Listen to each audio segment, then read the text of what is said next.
मैं एक बंदे नूं फसिया वेख्या सी, वो मोटरवे तो जाली टप के किन्नों नूं हथ पा रहा। भाई किन्नों नूं हथ पा रहा, किन्नों भी तो नेमत ही ना।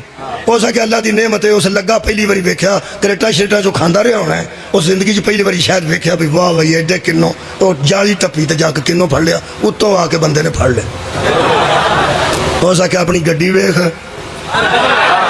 तुहाडी क्या बात है, अपनी गड्डी वेख ते अपना काम वे, मोटरवे ते तू सफर पे करना है। अल्लाह ते बंदिया 2 करोड़ की तेरे को गड्डी है, तो तेन शर्म नहीं आई, तो तेन हया नहीं आया। तू असा उन्हें जाली लाई है कि बाहरों जानवर अंदरों इधर ना आए।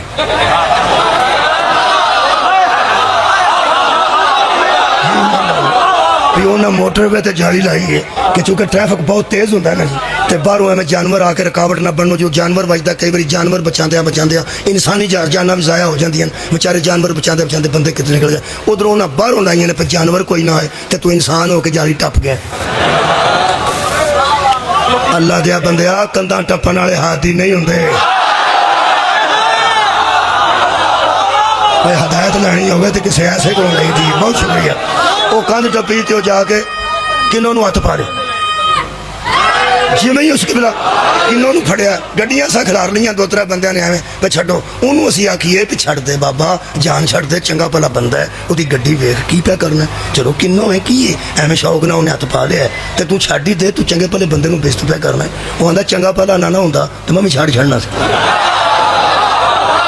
कोई गरीब आदमी होंदा, उन्होंने किन्नों लभा ना होंदा, ये चंगा भला बंदा है, चंगे भले पुछो तो सही, अस कीता की। असा आख्या चल छड्ड भी दे। उन्होंने फिर एक गल उस की, उस कहा रौला कोई नहीं, असल गल है कि भाई जी मैं कोई इंज दा बंदा, मैं क्या ट्रकों के ट्रक यार तेरे जाते हैं, बाहर के मुल्क तेरे किन्नों जाते हैं, छड्ड दे गल।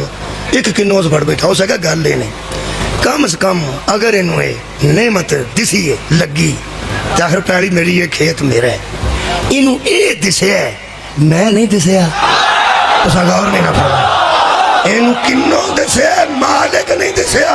ਇਹਦਾ मतलब है जिन्हों किन्नों दिसे ते मालिक ना दिसे, ओदे मोटरवे ते होवे ते बेइज्जत हो जाता है। बेइज्जत हो जाएगा जन्नत तो पहला ही वो बंदा जिन्हों जन्नत दे केले दिसदे ने, हुसैन नहीं दिसदा।